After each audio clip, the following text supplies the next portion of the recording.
Hey everyone, welcome back to the channel. This will be a comparison between one completely customized Mezco 112 scale Jungle Hunter Predator and a completely stock figure that I've done absolutely nothing to. Got him recently and just took him out of the box this evening and got him set up here. So it will be a comparison with a stock figure that's always going to be on the left and the heavily modified version which will always be on the right. So I hope you enjoy this video, folks. Drop a like on the video, it will help more people find it. Subscribe to the channel if you haven't done already, and make sure you follow me on Instagram at dknight333. I definitely recommend you check out the previous videos first before watching this one, where I was actually doing the mask swap and the repainting of the body on the one on the right here. But the most obvious change is the Biomask. That's the one that you get with the stock figure, and then this is the replacement. And it looks a lot like the moment where he first emerges from the water and he's followed Arnie down. But that is the NECA 7-inch Ultimate Jungle Hunter Biomask, the spare one that you get in the box. And with a bit of convincing you can get it onto the Mezco head. It's definitely a lot more movie accurate, even though I need to find the time to do a bit more paint work on it. Got some pretty intense lights shining on these guys right now.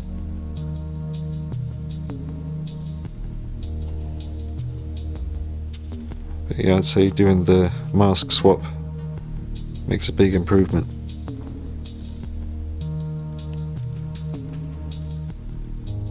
Get a look at them slightly more from the side. Again, that's the modified figure with the mask swap. Sits on there nice and flush, and the stock one definitely darker and a lot of pitting in the sculpt. It does bear a very strong resemblance to me to the City Hunter mask from Predator 2, obviously a different colour, but something about it really reminds me of that.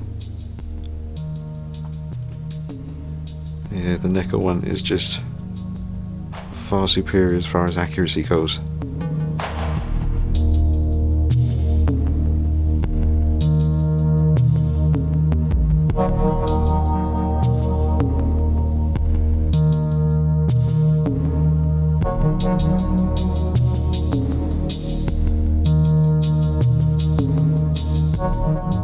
And this angle too. Again, that's the stock. The NECA swap.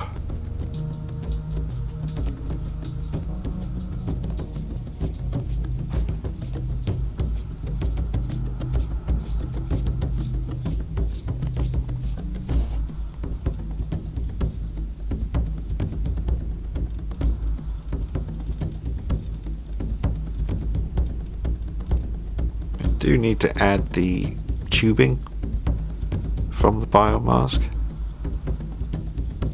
That's one last thing I'll have to figure out.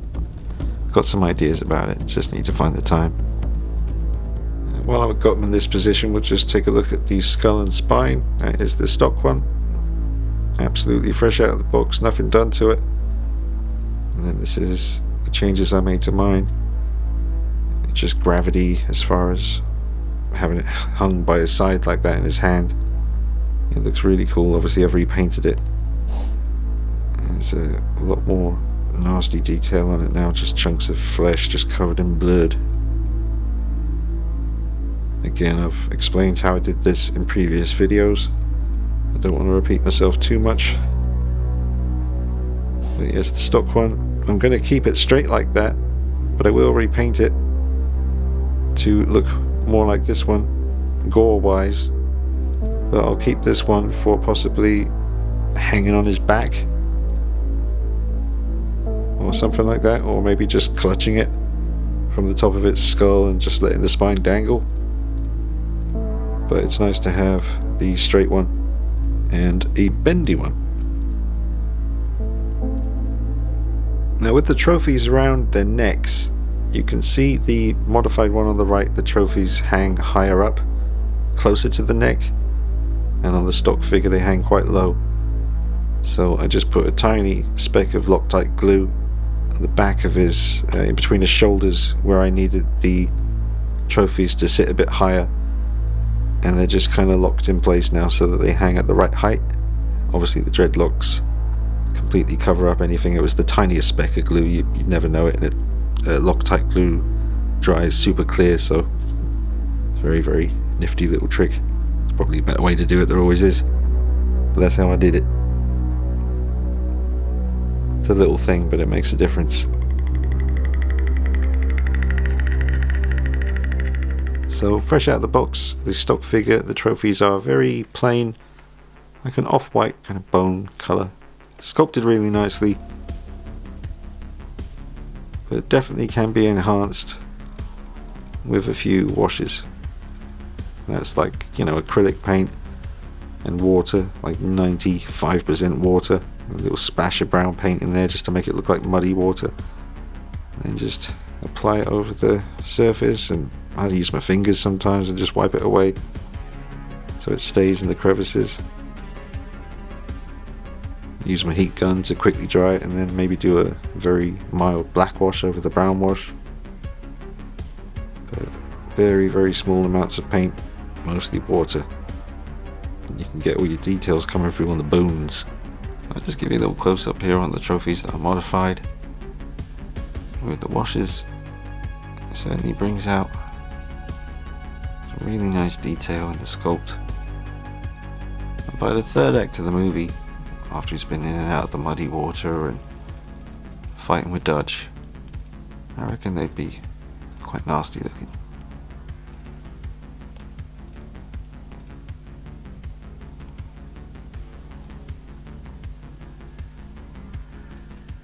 And on the stock figure, it's mainly the ones around the neck that definitely could do with a bit of a wash, if you ask me.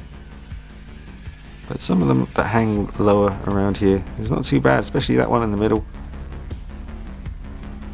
There actually is some weathering on that one.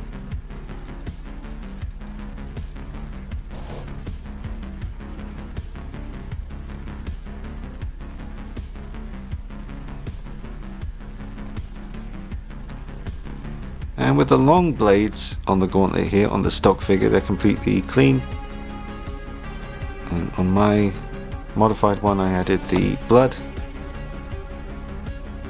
because I just thought I would keep the short blades clean and have the long ones bloody, from where he's been ripping out spines and such. Very gross and wet looking as well. I think I put some nail polish sealer on that one once I was done. But yeah, I used EBA Bright Blood, because it always looks real, fresh and wet and shiny. Right, now onto the repainting stuff. So we have the stock head sculpt on the left and a repainted one on the right. So on the stock, the first thing I did was just darken the dots on the top of the head and around the kind of ridge all the way around, and also have the darkness kind of come down to his temples, and you can see where the black circles around the eyes, very kind of obvious and abrupt. And on this one I spread out the darkness and yeah, just darken things up where it needed it.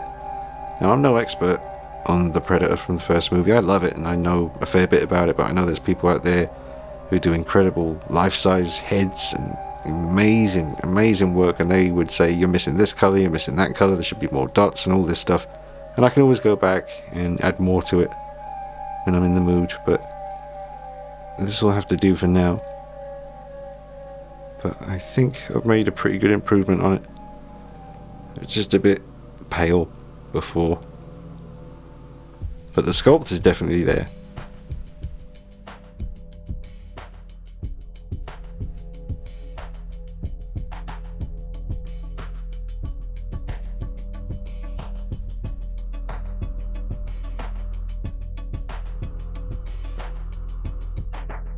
I'll just turn them to the side for you.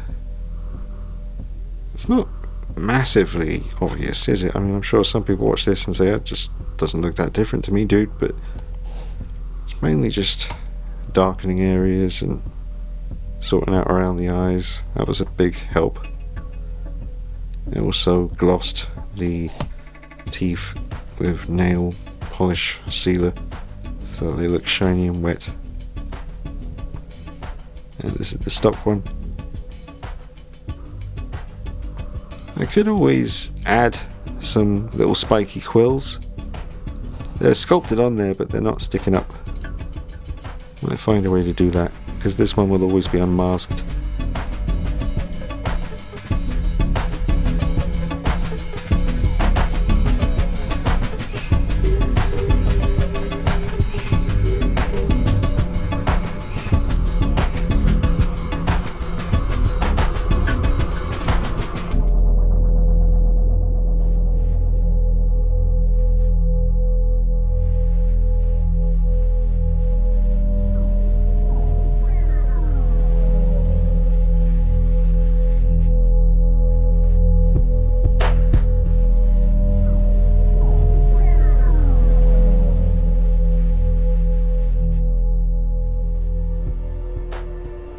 Okay, so now onto the body, of which I repainted sections of it. I did get asked a lot in comments whether I removed the netting to do so, and I did not. I was never going to try and remove the netting on the body. I have seen someone do it on, I think, Sideshow Freaks, but I didn't do it. I just painted around it and over it, because I knew that I was using kind of dark brown paint anyway, maybe darkish brown, slightly black paint. And if it did get on the netting, it would just look like weathering anyway.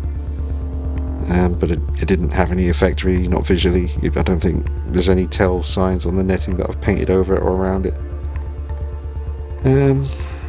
But yeah, it was mainly the arm should be darker, sort of down the side of the arm.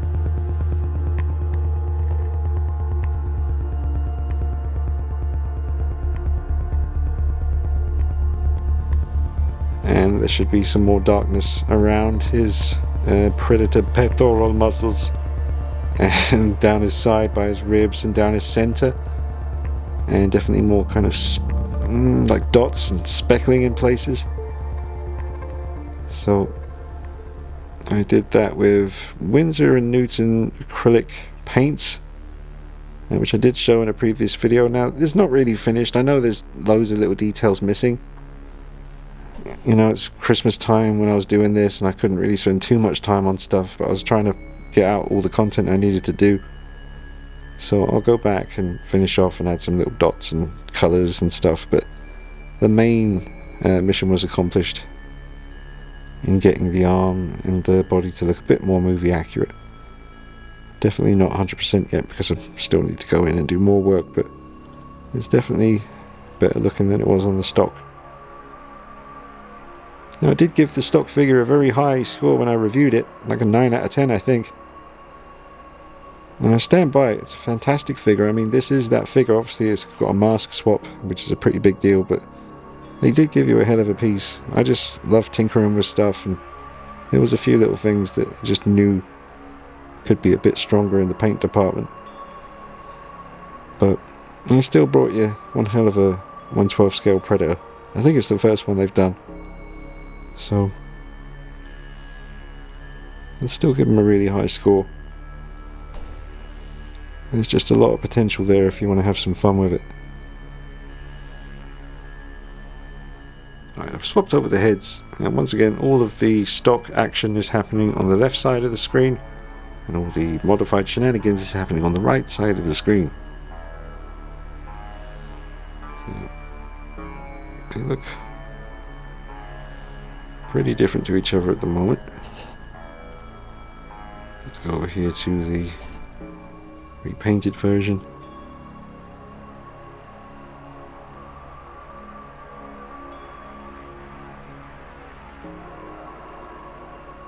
Oh, and I added the tassels. I'm just spotting them now. That was in the last Predator video. You know, the little bits of rope or whatever that hang from his back of his elbows and the back of his knees. They have been added as well. So that is with the repainted head. And now we go over to the stock head, which is much paler.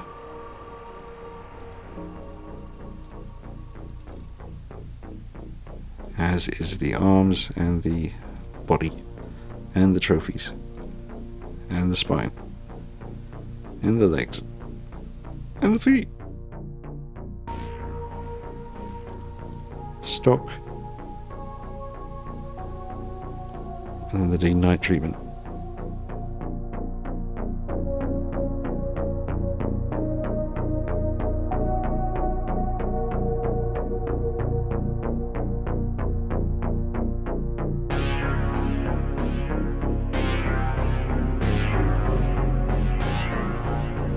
Okay, and then finally this is the open mandible look on both figures. I did do a little bit of work on the teeth again, just making them look a bit more glossy. Didn't really do anything to the inner mouth, still might, taking it slow. But that is the slightly modified open mouth. Didn't do much, just a bit of gloss on the teeth. And then the stock one.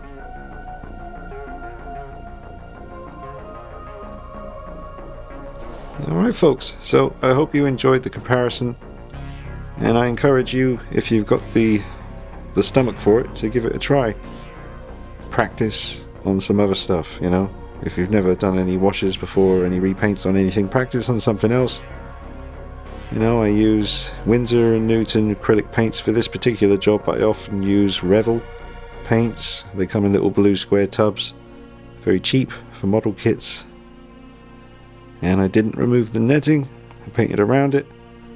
I used heat to bend the spine, and then cold water to lock it in place, and then Loctite super glue to kind of add a layer of kind of sealer over the spine to try and keep it from straightening itself over time. I used EBA Bright Blood for all the blood effects, and also some washed out kind of acrylic black paint as well over the red to get some depth. And like I said, to raise the necklace I just used a speck of super glue to just hold the necklace in a higher position. And I think that's pretty much it. So let me know what you think in the comments. Thank you for watching, and there will be more videos coming up in the future, because I want to show you, once I do the repaint on the stock one here, to make him match the modified one. And then I can show you how it looks to have the masked version with all his gear on, and then an unmasked version, a bit more battered and weathered, with the open mandibles look. I mean, I can just use this head. I don't need to repaint a head again, because this body is going to have the masked head on there anyway, which frees up this one to put on this one once I've repainted the body. And here's a look at the tassels that were added to the back of the knees and the back of the elbows there. There were none on the stock figure. Don't think I mentioned that in the review, so silly me. But yeah, it makes a big difference. It's a small thing, but once they're there, it brings it all home to roost. I showed you what I used for the tassels in the last Predator video, folks, so you can check that out on there. Thanks for watching, guys. And there will also be another video on the Mezco Alien, because I want to do a comparison between that and the Kotobukiya one. So, more stuff on the way. Thanks for watching, see you soon, take it easy. Bye bye.